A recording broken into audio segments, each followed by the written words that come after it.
मध्य पूर्व में एक बार फिर हालात बेहद तनावपूर्ण हो गए हैं। खबरों के मुताबिक अमेरिका और ईरान के बीच टकराव ने नया मोड़ ले लिया है, जिससे पूरी दुनिया की नजर इस क्षेत्र पर टिक गई है। जानकारी के अनुसार हाल ही में अमेरिकी सेना ने ईरान के कुछ सैन्य ठिकानों पर जवाबी कार्रवाई की है। बताया जा रहा है कि ये वही ठिकाने थे जहां से हॉर्मुज से गुजर रहे अमेरिकी जहाजों को निशाना बनाने की कोशिश की गई थी। इस पूरे घटनाक्रम के बाद दोनों देशों के बीच तनाव और ज्यादा बढ़ गया है। अमेरिकी सेंट्रल कमांड का दावा है कि उनकी कार्रवाई में ईरान के ड्रोन और मिसाइल सिस्टम को भारी नुकसान पहुंचा है। वहीं अमेरिका के राष्ट्रपति डोनाल्ड ट्रंप ने भी इस पर बयान देते हुए कहा कि अमेरिकी सेना ने ईरान के हमलों को सफलतापूर्वक नाकाम कर दिया है। ट्रंप ने यह भी कहा कि अमेरिकी जहाज सुरक्षित तरीके से क्षेत्र से बाहर निकाले गए हैं और उन्हें कोई नुकसान नहीं हुआ है। ट्रंप ने अपने सोशल मीडिया प्लेटफॉर्म पर इसे लेकर सख्त चेतावनी दी। उन्होंने कहा कि अगर ईरान समझौते की दिशा में आगे नहीं बढ़ता तो अमेरिका और भी कड़े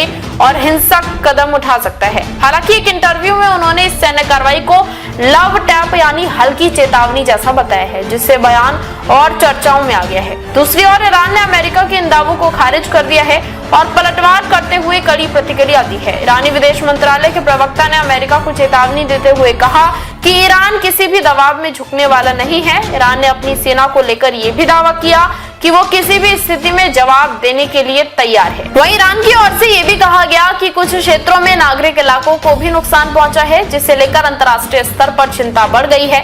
ईरान ने खाड़ी देशों से भी अपील की है कि वो क्षेत्र में शांति बनाए रखने के लिए एकजुट हो और बाहरी सैन्य हस्तक्षेप से दूरी बनाए रखे। इन घटनाओं के बीच सबसे बड़ी चिंता यह है कि अगर ये तनाव और बढ़ता है तो इसका असर सिर्फ इन दो देशों तक सीमित नहीं रहेगा, बल्कि पूरे मध्य पूर्व क्षेत्र और वैश्विक तेल आपूर्ति पर भी पड़ सकता है। पहले से ही हॉर्मुज दुनिया का एक बेहद अहम व्यापारिक रास्ता माना जाता है, जहां से बड़ी मात्रा में तेल और गैस की सप्लाई होती है। फिलहाल हालात बेहद संवेदनशील बने हुए हैं और दुनिया भर के देश इस टकराव पर नजर बनाए हुए हैं। सभी को उम्मीद है कि बातचीत और कूटनीति के जरिए इस तनाव को कम किया जाएगा, ताकि किसी और बड़े युद्ध की स्थिति पैदा ना हो। देश विदेश की तमाम बड़ी खबरों के लिए देखते रहें किनी टाइम्स। वीडियो को लाइक करें, चैनल को सब्सक्राइब करना ना भूलें।